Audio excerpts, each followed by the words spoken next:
சிராப்பள்ளி மலைமேவும் தட்சிணாமூர்த்தி அருள் நல்கப் பெற்று பராபரமும் எந்நாடும் பைங்கிழியும் பல பாவும் பாடிப் பாடி தராதல மானிடர்க்கு எல்லாம் தன்னமிர்தாய் தந்தருளும் தாயுமான நிராமயனார் அருள் பெரிய கவிதையினால் பொருள் அதனை நினைந்து வாழ்வான்.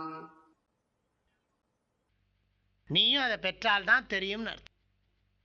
வேறொரு இடத்துல சொல்லுவார் தாய்மானவர், பெற்றவர்க்கே தெரியும் அந்த வருத்தம் பிள்ளை பெறா பேதை அறிவாளோம்பர்.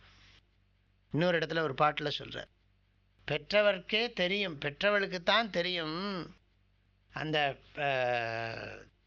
பிள்ளை பெறக்கூடிய வேதனையானது பிள்ளை பெறா பேதை அறிவாளோ. உற்றவர்க்கே தெரியும் ஒரு பாட்டில் வருது, ரொம்ப அழகான பாட்டு. கண்ணீரும் கம்பலையும் உற்றவர்க்கே தெரியும் உண்மையினர். கண்ணீரும் கம்பலையும் உற்றவர்க்கே உண்மை விளங்கும், மற்றவருக்கு விளங்குமோம்பர். வேறொரு இடத்துல இல்லை, சொல்லால் விளைந்த சுகத்தை ஏன் சொல்வேன். சுகமும் சரி துக்கமும் சரி அவரவர்களுடைய அந்தःகரண அனுபவமாக இருக்கிறது. ஒருவர் அவருடைய துக்கத்தை எவ்வளவுதான் நமக்கு வர்ணனை பண்ணி சொன்னாலும் நம்ம மனசில் அதே துக்கம் வராது. ஒருத்தர் கஷ்டத்தை சொல்கிறார், அவருக்கு ஏதோ பையன் இறந்து போயிட்டான்னோ, அவருடைய பொருள் முற்றிலும் நாசமாகி விட்டதென்றோ, ஏதோ பல விஷயங்களை துன்பத்தை வர்ணிக்கிறார். துன்பத்தை நம்மளால் இது பண்ண முடியுமான்னா, இந்த எம்பத்தின்லாம் சொல்கிறோம், சிம்பத்தி எம்பத்தின்லாம் சொல்கிறோம். சிம்பத்தின்னா இறக்கப்படுறது, எம்பத்தின்னா அவங்களோட சேர்ந்து நாமளும் அழறது, அப்படியே சேர்ந்து விடுறது. அப்படி என்னதான் இதாக இருந்தாலும் சரி அவங்களுடைய துக்கமும் நம்ம துக்கமும் வித்தியாசம் இருக்கத்தான் இருக்கும். அதே மாதிரி ஞானிகள் எவ்வளவு சொன்னாலும் சரி நாமளும் ஞானி ஆகாத வரைக்கும், அந்த ஞான நிஷ்டை பெறாத வரைக்கும் அந்த ஆனந்தத்தை, சுகமும் சரி துக்கமும் சரி ஒவ்வொருத்தருடைய அந்தःகரணத்தினுடைய அனுபவம். அந்த சுகத்துக்கு காரணமான ஞானத்தை தாய்மானவருக்கு அவருடைய குரு கொடுத்திருக்கார்.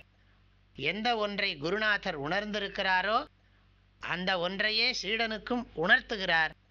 சீடன் பக்குவம் உடையவனாக இருந்தால் அதனை அவனும் உணர்ந்து குருநாதர் எத்தகைய இன்பத்தை அடைந்திருப்பார் என்று உணர்ந்து கொள்ளுகிறான். இப்படிதான் முடியும். நமக்கும் அதே மாதிரி துக்கம் வர்றபோதான் புரியுறது துக்கமும். ஆனால் பொதுவாக துக்கம்ங்கிறது எல்லாருக்கும் அனுபவம் இருக்குங்கிறது தான் புரியுமே தவிர, நமக்கு வரும்போது நமக்கு துக்கம் தெரியறது, இன்னொருத்தருக்கு வரும்போது தான் இன்னொருத்தருடைய துக்கம் நமக்கு அனுமானம் தான் பண்ணுறோம். துக்கப்படுறாருங்கிறது விவகாரத்தை வச்சு தெரிஞ்சுக்கிறோம். அவர் அழறார் சொல்கிறார், அதை வச்சு தெரிஞ்சுக்கிறோம். அதே மாதிரி சந்தோஷமாக இருக்கிறவனு என்ன சொல்கிறான், ஸோ ஹாப்பிங்கிறான், அதுவும் வாக்கியங்களை வச்சு தான் தெரிஞ்சுக்கிறோம். ஆனால் இது முக்கியமாக இந்த இடத்துல மாத்திரம் ஆத்ம விஷயமாக இருக்கிறதுனால இது எல்லாருக்கும் பக்குவம் உள்ள எல்லோருக்கும் புரிந்தால் இன்பத்தை தரும் என்பதில் ஐயம் கிடையாது.